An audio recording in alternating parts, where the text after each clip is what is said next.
Okay guys and gals, here's what we're going to do. We're going to use some of this, the grape juice. I just got the generic from Walmart. Works real good. I don't think it really matters. I advise using a funnel. I've had a few mishaps in the past, so just use a funnel. Works out pretty good. So you can see I'm filling this up. It's a former Hawaiian punch container, but you could use conceivably any container, so it just happens to be the right size. I'm going to pour that in. Save a little bit of that for later. Love the grape juice. It's supposed to be good for you, as good as wine. And then also I will go ahead and fill up the rest of this with water. So hold 1 second and I'll do that. Different people, some people don't use tap water, or do. I just use tap water. I don't care. Works okay. And you can see, okay, you can see we're back here. It's about 3/4 the way full, whatever works for you. Good to use a measuring cup when you're doing precise measurements, like I like to do. You can see I have a big, well, I have a big belly, but anyways, I have a big container here of sugar, and what I use that for is I also do planted aquariums, so I have do-it-yourself CO2. That's why I have a big container here full of sugar. So what I do is try to make sure it's broken up before you put it down the funnel, otherwise it'll get stuck in there.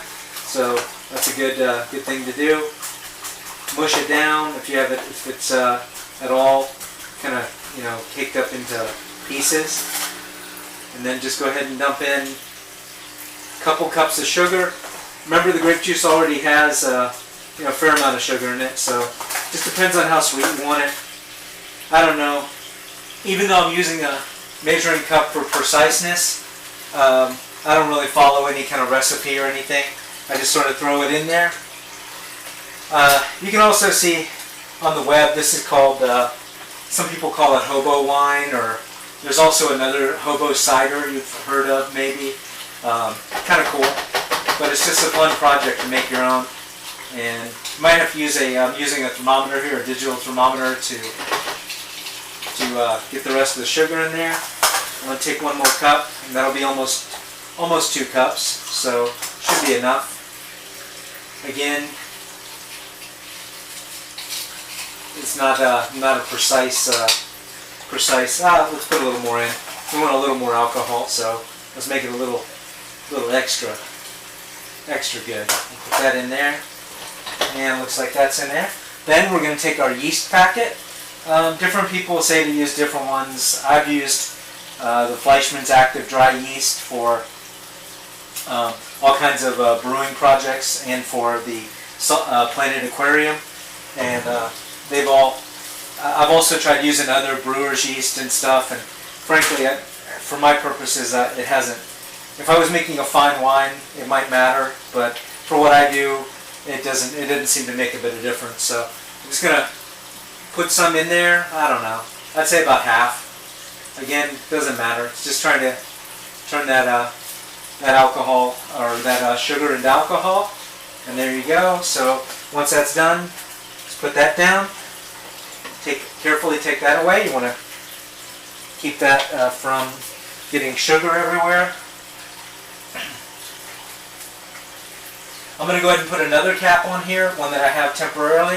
And what I'm going to do is I'm going to shake this up real good. You can see it's got a lot of sugar here on the bottom.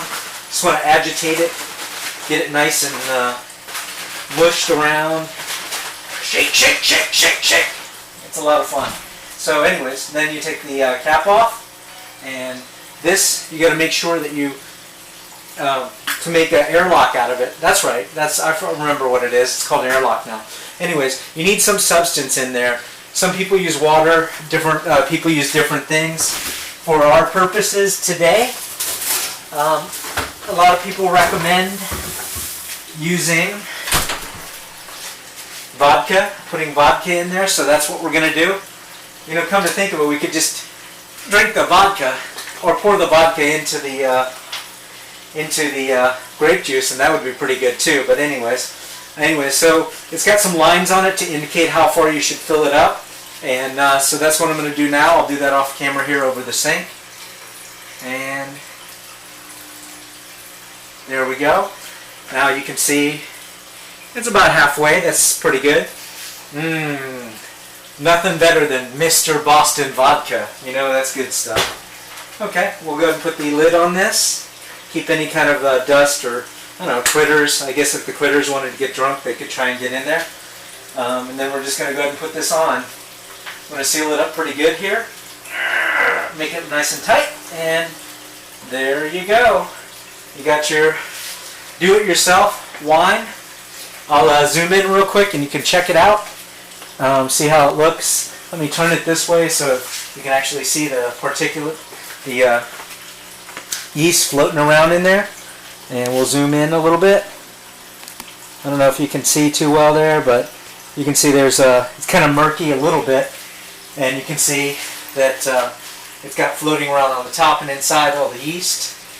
And basically just wait. I usually wait about a week. And when you open that bad boy up, be careful pouring off the top. There will usually be a little bit of sediment that will occur on the bottom.